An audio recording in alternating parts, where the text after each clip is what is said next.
I have two small metal sheds in my yard that are catch-alls for the garden tools, woodstock, bikes, paint and sundry other bits and pieces, and a favourite place for our ferret George to explore.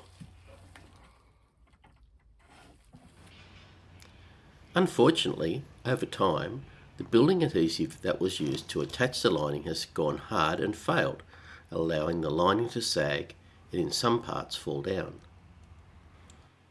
I decided to re-glue the lining with some roof and gutter silicone, which can withstand temperatures up to about 130 degrees Celsius, and to add some stringers under the lining for additional mechanical support.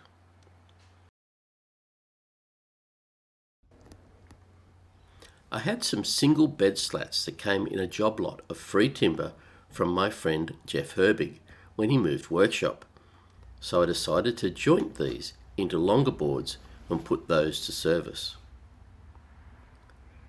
One shed had a central rail installed some years ago to provide a rail to hang bikes and tools off, so that made installation pretty easy in the first shed. I measured the roof angle and cut the stringers to match, bent some ready brackets to the same angle, and then routed the ends of the stringers to provide clearance. On the other end, I routed a small rebate and used some straight adapter plates with a slate angle on them. To fit, I simply slid the adapter plates between the wall and the roof and screwed the brackets to the centre rail and the routed end of the stringer. A nice, neat fit.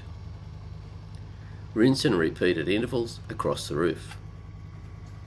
On the other shed, there is already an electrical conduit in the centre of the roof, so another method was needed.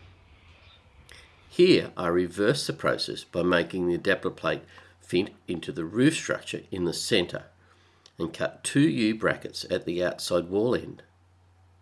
I slid the rail into the centre channel first, then pushed the stringer up into the U channel and screwed it in place. Not quite as neat, but just as effective. Again, rinse and repeat across the roof.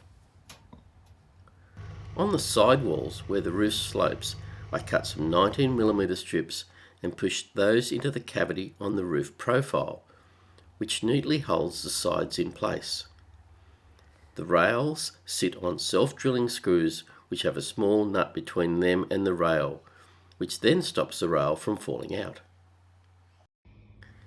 All that was left was to repair the silver tape on the gaps.